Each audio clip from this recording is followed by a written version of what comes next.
Hi guys, welcome to this YouTube channel. Today we are hanging out with professional coach. She's going to coach us about something, and I will be shooting 10 quick questions for her, and she's going to respond. It's about relationships, it's about dating. My guest, introduce yourself quickly. Can you tell our viewers who you are and what you do? Hi everyone, Yeah. I am Miss Mina. Yeah. Miss Mina. Great.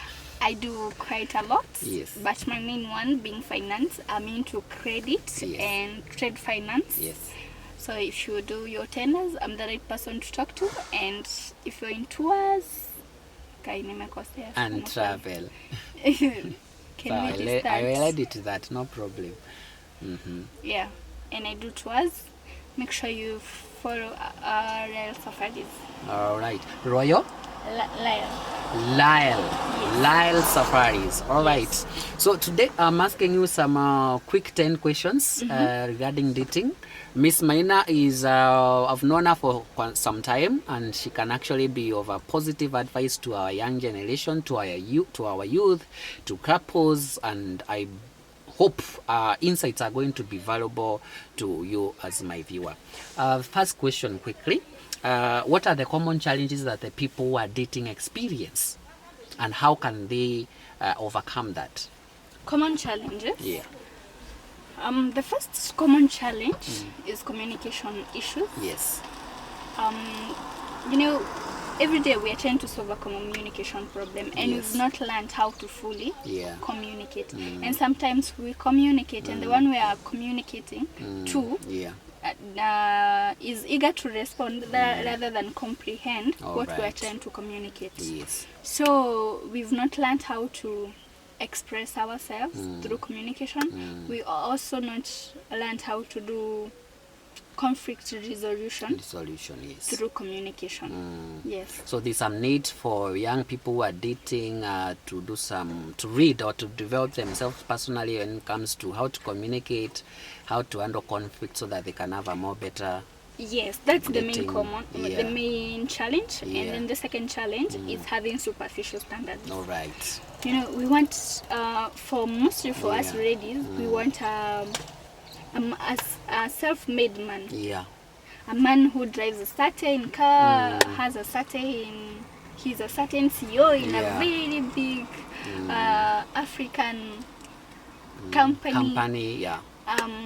Lives in a certain hood, dresses in a well-polished man. Yeah. So whenever we come across a good man who doesn't have these standards, Yeah. we dismiss them off because they are not Exactly. meeting.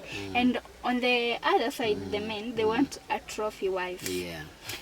A wife who looks like a model, looks a Yeah. certain way. Yeah. So they are so keen to Yeah. look at the superficial standard, and they miss out on Yeah. the main thing, on the most important thing. So that is also a main challenge in our current relationship. Well, Another thing, it's the social media influence. wow. We're always on social media, we're seeing some models, actresses, the way they address each other on social media, and we think we want to bring the social media fantasies Yeah. to the real world, Yeah. which is impossible. The moment you took a camera to record something, that was not real. But what we are seeing on social media, it's how we want to have our relationships. Yeah. On social media, they never post conflict. Yeah. They are always having their lovey-dovey moments, Yeah. no issues. That is how we want. Great. So we have so much influence from social media. Yeah. Yes. Second question. What's the importance of communication and setting boundaries in a relationship or when dating? I think on the first question, I have really emphasized on the importance of communication. Communication is everything to a relationship. Yes. I mean, what would you be doing with someone you don't communicate to? How will you express your needs? How will you resolve your issues? How will you create connection without communication? Yeah. Communication is everything. It's the glue that holds a relationship. Yeah. It's the cornerstone of a relationship. Yes. And how can you say about what's the importance of setting a boundary? And like, because like boundaries are important in a relationship. What can you say about that? What is importance? Yeah. Boundaries will help a relationship to have trust, and to also know where not to cross the line. Then like a boundary puts a clear demarcation. If you do this, it's totally unacceptable in this relationship. For instance, in my relationship, I love to discuss about how to handle the opposite gender. You cannot say my best friend is a he and you're a she. Why can't you find the friendship in that manner? Exactly. And I think it's good to go back to traditional women, and if you have a grandma or someone, you can go check if she will be like, I have male friends, we love hanging out with them, we go out for coffee, we're always catching up. There's nothing like that. So for me, I feel like that's a boundary. And you know, the importance of that boundaries, it brings trust. So if he knows I'm out with some guys, of course, not for hanging out, not because they're best friends, it's business. We mean business. Yes. Great. That third question, how can young people develop a sense of self-worth in a relationship? Self-worth comes along with being self-aware. Yeah. How self-aware are you? What are your values? What are your beliefs? Who do you stand for as a person? How aware are you about yourself? What are the things that triggers you? What are the things that are non-negotiable to you? What are the things you're willing to take and compromise for in a relationship? Another way self-worth comes along is how we talk to ourselves. Someone told me a while back, how people speak to us doesn't really matter. How we speak to ourselves is everything. Exactly. You can't keep speaking negative things to yourself. You can't keep pouring negativity into your own self and think you're going to feel self-worth and confidence. Confidence comes along by being so positive, tender, gentle on how you talk to yourself. Like, you know, positive affirmations. I'm enough, I am kind, I'm confident, I maybe didn't get this thing well last time, but this time I'm willing to try it again. Yes. Great. The fourth quick question, The fourth question. What's the significance of mutual respect in fostering a healthy relationship when dating? The importance of mutual respect between like dating partners. One, it reduces conflicts. Right. Because, you know, I respect my partner in this relationship, so there are things I cannot do to them. And there are also things that they are expected not to do to me. It also creates a positive environment because you've already filtered out what doesn't work, what will feel like it's disrespectful to your partner. Exactly. Yes. All right, good. Question number 5. What role does emotional intelligence play in building a strong relationship connection? Emotional intelligence plays a very vital role in relationship because you not only know how to handle your emotions, but you also know how to handle the emotions of others.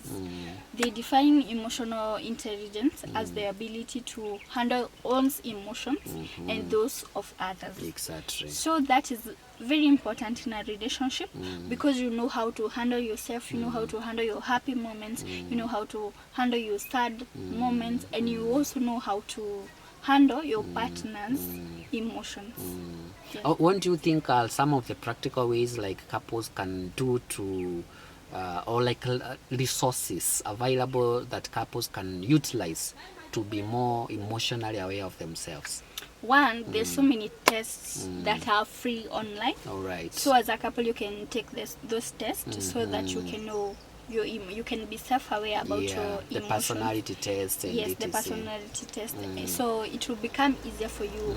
You know, when you're self-aware, you definitely know how you respond to issues, and also that will help you know how your partner responds to issues. And also there are so many books around emotional intelligence. You can just choose to pick like 5, and you'll be good to go. Exactly. I like that part. Now, the number 6th question. How can young people or people who are dating recognize and address red flags or warning signs of unhealthy relationships? How can someone decode that these are some red flags somewhere? How you can know and red flags? Okay, I think there is red flags varies from a relationship to another. I believe there is a standard way of how a car should be driven. So it's the same with the relationships. There is a standard way of some of the red flags. There are things to look at, and automatically they'll tell you this is a red flag. For instance, to me, the biggest red flag is control issues. Control issues. All right. It's kind of manipulative. Yes. So whenever I see someone who is so controlling, you know, in a relationship, I feel you should be, you bring the individual to the relationship, but also now there is the codependency on each other. Exactly. But now I don't want someone who cannot let me be myself. I feel like control issue to me it's such a big deal. Such a big thing. So for our generation, we need to know what are some of the red flags to you. Like, if you find someone who has zero respect, he doesn't respect you, how he talks, how he addresses you, that is another red flag. So you as an individual, you need to put down, and this comes along as self-awareness. Like, I'm really insisting on this, because for me, I know the things I automatically see, and I'm like, how? I recognize it as a red flag. Exactly. Because I'm so aware of what I don't want. Yes. Great. Thanks for that. Number 7. Can you provide guidance and on establishing and maintaining healthy boundaries? How can young people maintain healthy boundaries when they are dating or when they're in a relationship? How can they maintain healthy boundaries? Yeah.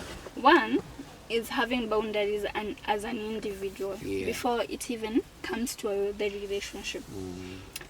You yourself, what are some of the boundaries that you have? Probably, if you're in a very, I expect, we don't do situationships. We no longer joke with pain. So you, by default, if you're in a relationship, you are in a serious commitment. So in that commitment, what are some of the boundaries that you yourself you bring to the table? And then after that, now you can discuss as a couple. Like, for us, these are some of the boundaries. Like I told you, some of my boundaries in a relationship, how you handle the other gender, the opposite gender. Yes. All right. The 8th question, we're almost done. How important is it for young couples or people who are dating to have shared values and goals? What's the importance of, like, people who are dating to have common goals or shared values? Because you have a common denominator that keeps you focused in the same direction. Like, one of my favorite verse in the Bible is, I think, Amos 3:3. It says, "Can two people work together unless they agree?" Exactly. So when you have your goals and your vision shared, you have a common goal. You're both working towards the same direction. And like, when you don't know where you're going, when you don't know where you're going, there will be no point of keeping track of time. You don't know how much time you have. Exactly. You will not even be careful about the direction you're taking. You have no specific place in mind to where you're going. But when you know and you've set goals, like, you know, in the next 5 years we want to be here, we want to, it will help you manage your time, because you know you don't have much time to waste. It will also help you not to waste each other, because you know, if you do not align to these goals, then automatically you're not the right one. So it keeps a couple focused in the same direction. Yes. Now, second last question, question number 9. What advice would you give to young couples or people who are dating on how to manage expectations? Because there's a lot of over expectations, what you said initially when you were starting. So what advice do you have for young people or people who are in dating and relationships? Expectations are good. Yeah. But balanced emotion. Exactly. Not under expecting and not over expecting. We have to learn how to live in the balance. You cannot under expect. You cannot come into the relation and you expect nothing. If this person respects me, well and good. If they don't, but no. You have to live in the balance. And also, you cannot over expect. This person are not everything. They are not self-sufficient that they will be self-sufficient to you. They are human. Exactly. So you have to be real with yourself. Are you those expectations fueled by social pressure, social media pressure, peer pressure? What exactly is fueling your expectation on your partner? So if you live in the balance, you will manage the goal, the expectations. You know, you're not under expecting. Also, you're not asking which the other person cannot give you. Exactly. And also, you're not asking which this other person cannot give you. Remember, a healthy relationship is made by a healthy individual plus another healthy individual. They make a healthy relationship. Correct. But if one is healthy, the other one is unhealthy, the whole thing becomes unhealthy. Very toxic. So if your relationship expectations are unhealthy and these other ones are healthy, automatically there will be issues. Exactly. Yes. Our last question. What practical tips do you have, especially for young people who are dating and in relationship, on the importance of personal growth? What do you believe is the importance of personal growth into making a relationship a success, and maybe even after the marriage, to making sure that the marriage becomes a success? It's prioritizing your self-growth. Yes. It's such a tragedy that as you're growing old, the only thing you're adding to your lives is years. Yes. You need, as days goes by, you're becoming more wiser. You know how to resolve conflict very well. You know, you've sharpened your skills very well. Every day you make it a goal, and you know what, I am growing. And also it's good you identify the areas you need to work on. Maybe your finances are in a mess, you've gotten into debt, and you're like, part of something that I need to, part of one area that I need to grow myself in, it's in finances. So how are you going to go about that?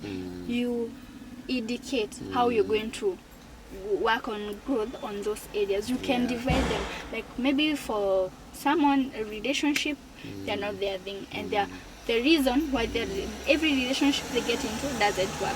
So maybe they will be, I'm not a good communicator. You read books about how to become good and effective in communication. Yes. So every day there are so many materials online. You can read books, you can read magazines, articles on how to do self-growth, and also you can begin to visualize your dream self, so that you will work towards becoming that person you've already visualized in your mind. Yes. Thank you so much for that. It was a pleasure hosting you, Miss Maina. And as you have heard from our conversation, Miss Maina is a personally developed person. She's got lots of insights. I actually appreciate your retro time. I know it's quite a sacrifice, and I hope the young people are going to take some of these tips, implement them in their lives, and probably their relationships and dating experiences are going to be much more better. How can people reach you? Like you said, you run a tour and travels company agency. You say the name again is what? Lael. Lael. L-A-E. Lael means born of God. Okay, born of God. Yeah. Yes. So it's called Lael Safaris. Yeah, you can check it out. We are mainly on Facebook. Yeah. We're so big on TikTok. On TikTok, yeah. And Instagram. Exactly. Yes. Thank you so much for your time. We can Thank do you. this again Sure another we will. time. Sure we will. Thank you so much. Thank you for having me. Okay.